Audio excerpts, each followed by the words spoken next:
Welcome back to another explainer. Today, we're taking a hard, objective look at the budget-friendly Portronics Beam 470 Smart Projector. We're going to cut right through the marketing hype and figure out, does this thing actually upgrade your home theater, or do you get exactly what you pay for? Let's get right into it. Here's our game plan for today. We'll start by meeting the Beam 470, then unpacking the visuals, looking at smart features and OS, checking out setup and flexibility, and wrapping it all up with the final verdict. All right, Chapter 1, Meet the Beam 470. So the absolute biggest hook here, a massive 50% price drop. The manufacturer slashed this device down from nearly 23,000 rupees to just over 11,000. That is a pretty aggressive pricing strategy. And honestly, it's exactly why budget-conscious buyers who want that huge screen without blowing their savings are swarming to this. Out of the box, you're getting a really sleek, compact piece of black hardware, and it comes right alongside its own dedicated remote control.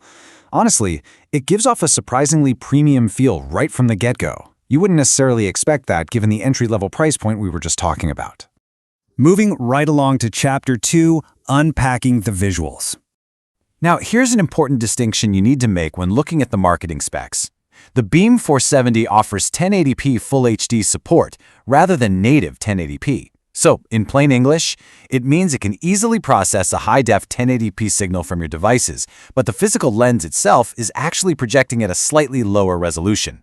But don't worry, they aggressively compensate for this in another area. And that compensation comes in the form of a massive 4,500 lumens of brightness. For a projector sitting in this budget price bracket, that's actually a super notable spec to have. So why does that brightness matter to you? Well, because 4,500 lumens means your movies, shows, and games are going to stay crisp and clear, even if your room isn't completely pitch black. And let's be real, struggling with ambient light is a huge, huge problem for most entry-level projectors. It's a real game changer here. Next up, let's dive into Chapter 3, Smart Features and OS. What really makes this feel like an all-in-one unit is that you don't even need to go out and buy a third-party streaming dongle to stick in the back. The Beam 470 is fully powered by its own Android 11-based operating system right out of the gate. And this built-in OS is great because it gives you direct, remote-controlled access to all the heavy hitters. We're talking native support for Netflix, Prime Video, Disney+, Hotstar, and YouTube. Basically, it completely transforms a simple projector into a standalone smart hub for your entire living room. No extra cables needed. All right, Chapter 4, Setup and Flexibility. This thing features a built-in 180-degree rotation bracket. It's a pretty simple mechanical design, but it's brilliant. It lets you effortlessly shift your movie from projecting straight ahead onto a standard wall to pointing directly up at your ceiling. Perfect for those lazy nights watching movies in bed, right? And that flexibility definitely extends to the screen size. Depending on how much space you have, backing the projector up from 1.2 meters to 3 meters scales your viewing window from a modest 30-inch display all the way up to a massive 120-inch cinematic experience. You literally just control the size by moving the unit back and forth in your room. Simple as that. Because of all this, the physical setup process is just refreshingly minimal. You literally just place it down on a table, rotate the bracket to aim it exactly where you want, and then let the automatic vertical Keystone correction automatically square up the image for you. So it fixes that weird, annoying trapezoid shape on its own. After that, you just use the manual focus wheel to sharpen the picture up and you're done. There's absolutely no complicated ceiling mounting required here. And that brings us to Chapter 5, the final verdict. Okay, first up, let's talk about the audio.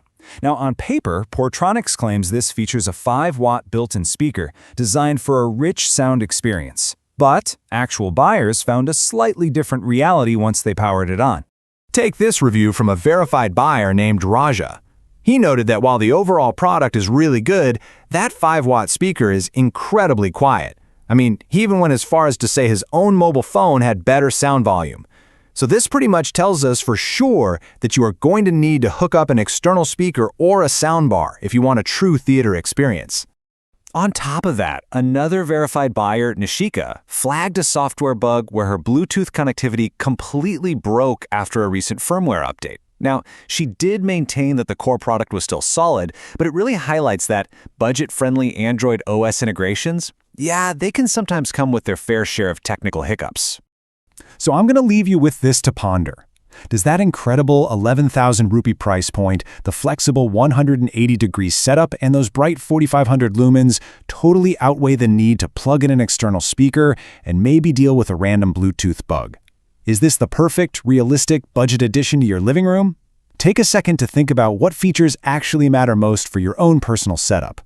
Thanks so much for joining me on this explainer, and I'll catch you on the next deep dive.